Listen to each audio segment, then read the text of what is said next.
Bismillahirrahmanirrahim. Assalamualaikum warahmatullahi wabarakatuh.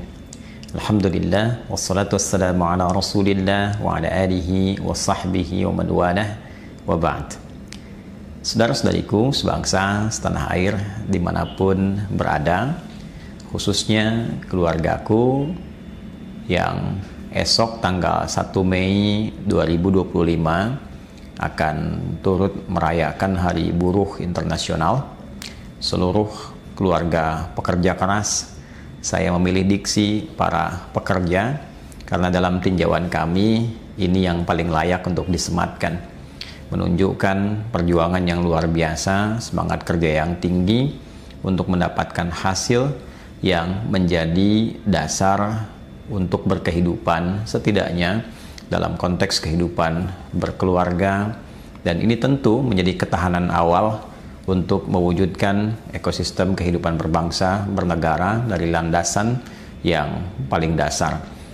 Saya berharap semuanya berada dalam keadaan sehat, dalam keadaan baik, dan tentu dimuliakan dan dimudahkan berkehidupan, beraktivitas oleh Allah Subhanahu wa Ta'ala.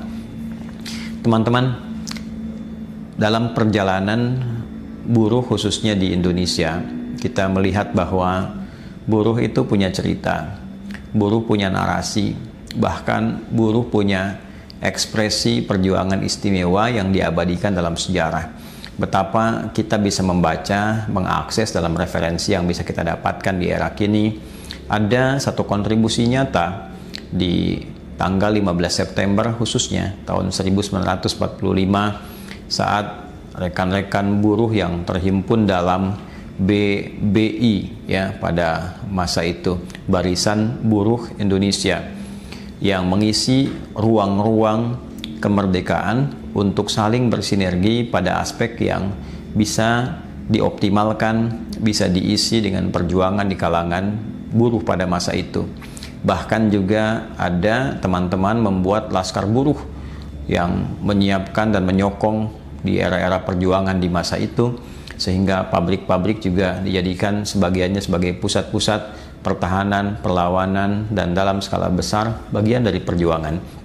Artinya buruh punya satu peran yang luar biasa, buruh punya narasi yang sangat positif dalam konteks kehidupan berbangsa, bernegara di Indonesia ini.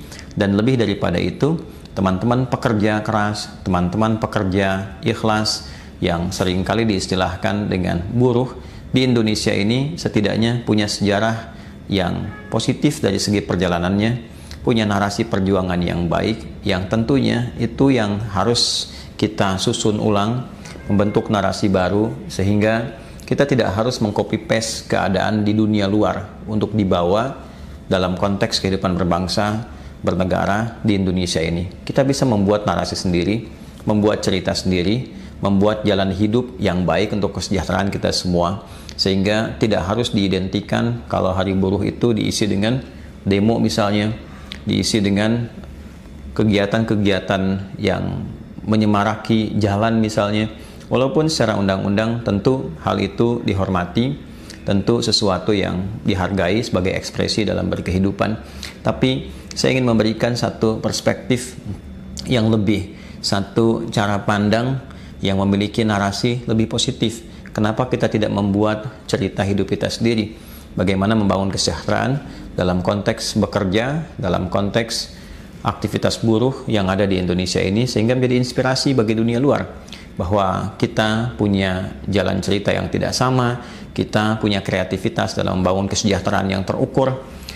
Alhamdulillah di tahun ini setelah 60 tahun ke belakang dalam perjalanan buruh dan penyertaannya dengan pemerintah, saya menyimak, membaca, mendengar bahwa insya Allah akan ada rencana bila disebut dengan apel akbar ataukah pertemuankah di Monas, setidaknya 200.000 orang, dan Presiden juga akan terlibat hadir memberikan pidatonya. Kita berharap ini adalah langkah awal, chemistry paling dasar untuk membangun satu kesamaan frekuensi, kesamaan rasa, sehingga dengan kesamaan rasa ini kita bisa duduk bersama, memikirkan, mendapatkan solusi terbaik, khususnya yang memudahkan, membahagiakan dalam bekerja dan menghasilkan kesejahteraan yang tentunya berkeadilan untuk semuanya. Kalau boleh saya ingin turut memberikan masukan yang mungkin di sisi itu bisa kita bersinergi ke depan pada aspek-aspek yang mungkin dilakukan. Bahwa yang pertama, tentu dalam konteks kesejahteraan ini saya tidak akan masuk ke ranah diskusi antara hak dan kewajiban pengusaha, perusahaan dengan pekerja, itu wilayah yang berbeda.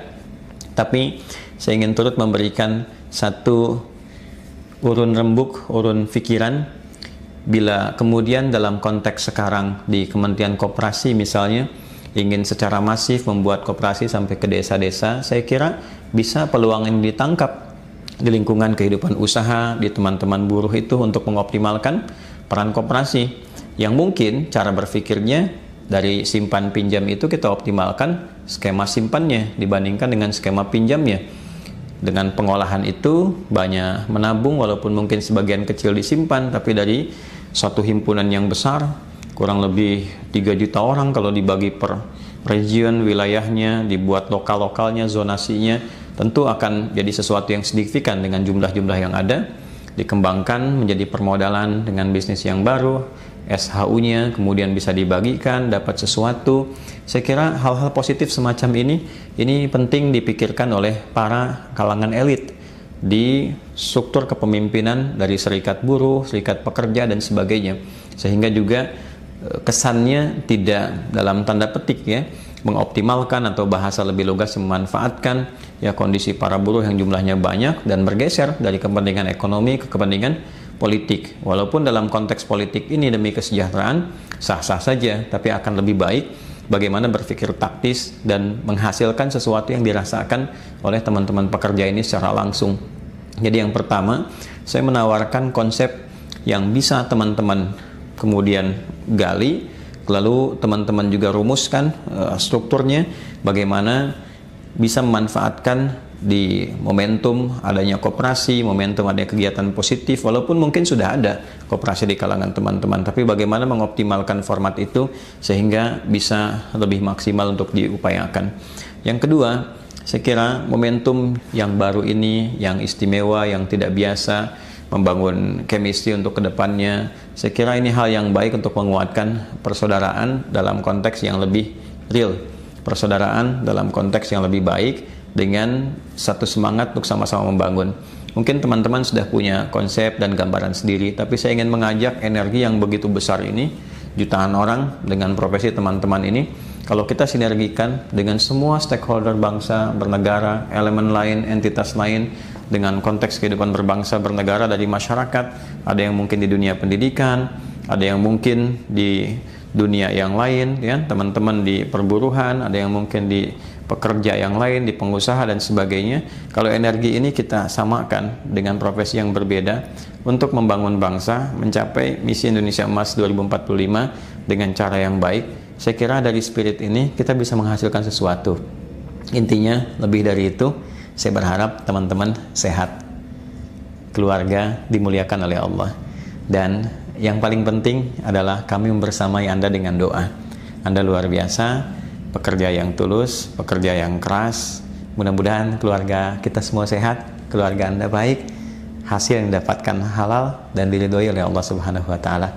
Selamat Hari Buruh, semoga senantiasa bahagia, semoga senantiasa semangat, dan mari kita bersinergi untuk memakmurkan negara kita tercinta Indonesia.